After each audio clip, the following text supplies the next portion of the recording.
I got some more scales from Flytanium for the Benchmade Mini Osborne. This one is the 945BK-3. It came in burnt copper aluminum with the Magna Cut steel blade. Reverse Tonto as always with the Mini Osborne. But I'll probably put these brass scales back on eventually. I doubt the action will be this smooth after I put on these new G10 scales, but I'm gonna give them a try for a couple weeks, maybe longer. So let's get started. First, you'll need a T6 and a T8 Torx bit, and then also a T10. This will also be handy in a couple ways. You'll see in a second.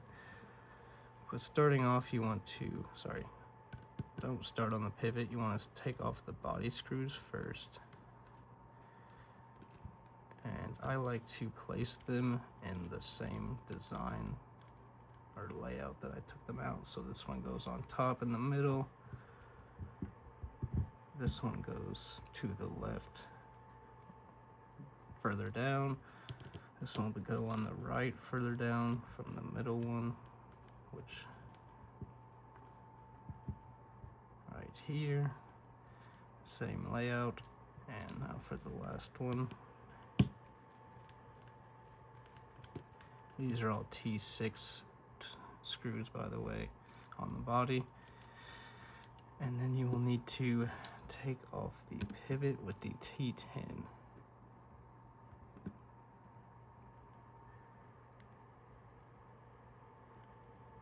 Once you have that off, this scale should pop off nice and easy. It looks like it's nice and oily already. I'll get something to clean that. And since I could use a little bit of oil, but I can add that later. So you want to get the correct side and line it up and press in. Make sure you feel it snap and it won't move around. And then start putting in the body screws again. Sorry, wrong tool with the T6.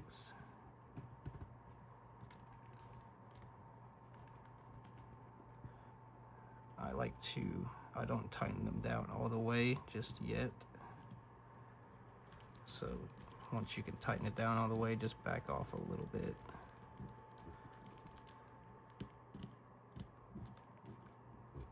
Pressing down on the scales also helps get the screws in if they're not going very well.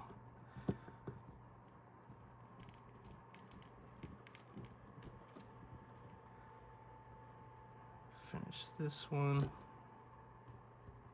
This one is connected to the liner, so you definitely want to make sure it is good and secure. Now onto the other side, you'll have to take off the pocket clip, which I reversed, so it's left-hand carry. These are also T6, just like the body screws. And I like to keep these screws on the clip just so it's easier to put them on and not get lost. Start taking off these body screws in the same order, but just reversed. Now the middle is on the top.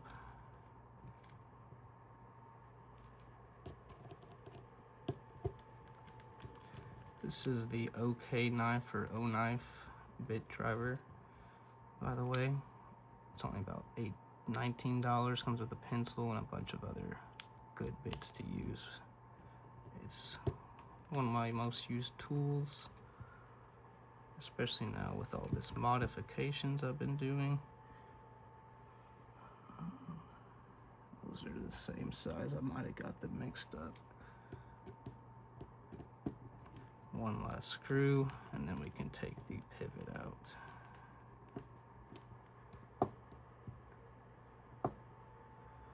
Keep them in the same position. And now we'll push it out with the T10 screw. There's going to be a D shape, and you want to make sure the D shape is pointing up towards the blade.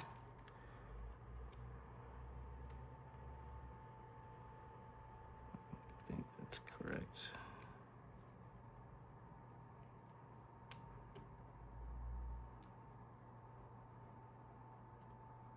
Never mind, it looks like the D shape should be facing down. So now you can take out your T10 and keep it in place so the washers do not go anywhere. To get it in there, you want to pull back on the axis lock a little bit, and then it will slide through.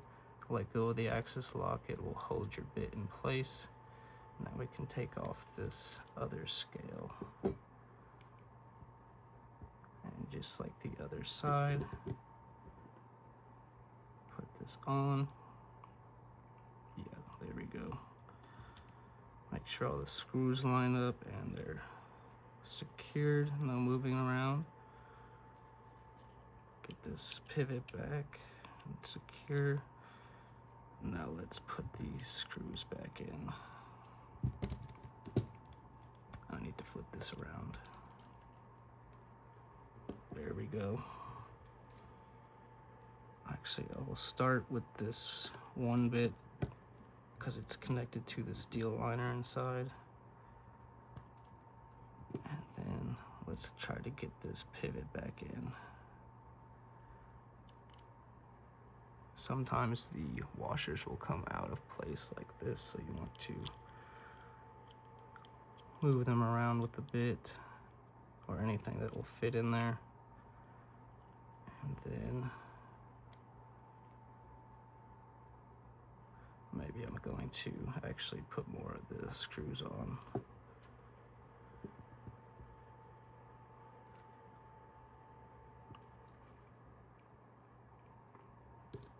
Did I get that one right? I think so. Oh well, we'll find out. Let's just get it together.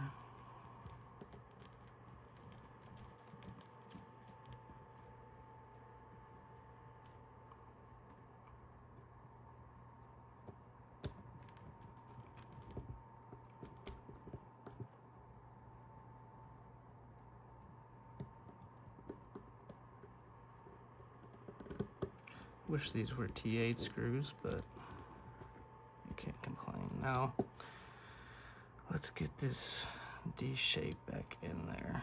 I believe it needs to be facing the top of the, or towards the axis lock, so we'll find that out here in a second. Get this T10 back in there to keep the washers in place. Pull back on the axis bar a little bit. Find this little flat spot, if you can see that, and face it up this way. Pull back on the axis lock a little bit, kind of wiggle it around, and I just dropped it. Awesome. No cuts here, we're still going. Move it left to right. This is the hardest part. I might honestly have to stop or speed this up, but we'll get it.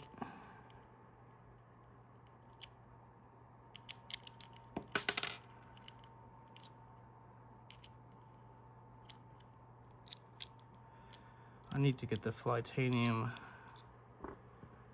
pivot tool, but my last modification, I actually got it my first try. I was like, why would I need that? But then I try to record myself, and now this is how it ends up. This light above me actually helps up quite a bit though.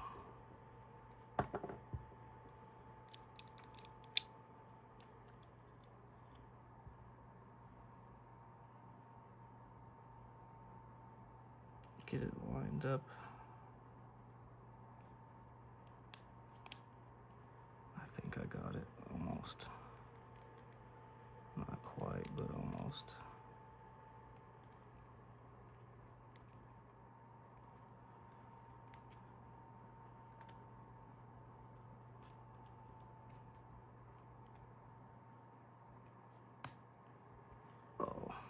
It's a good sign with the click, but there's something in the way.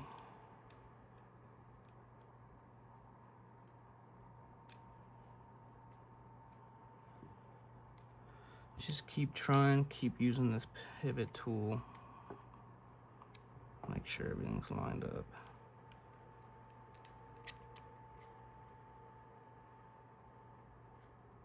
We're gonna go ahead and pause and come back when we're done here.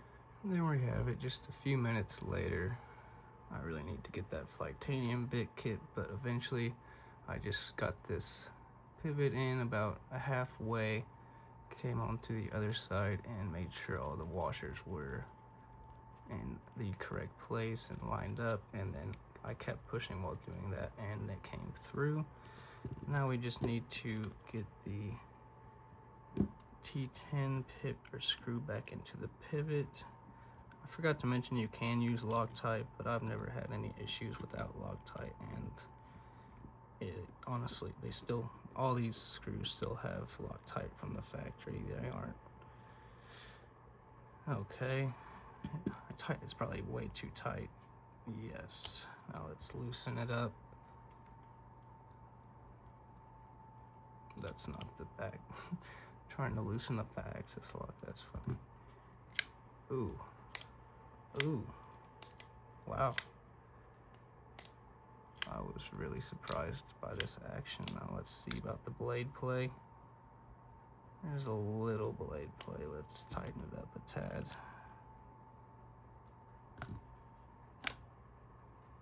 Still drop shut. A little blade play still. Let's see.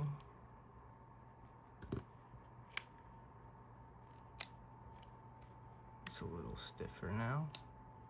Still very fidgety. And let's check the blade. Much better. Lined up perfectly, just about. The G10 feels really nice, and like I said, I'm surprised how fidgety and drop action this is for G10 compared to the brass scales that I took off. I hope you guys enjoyed it and learned something today.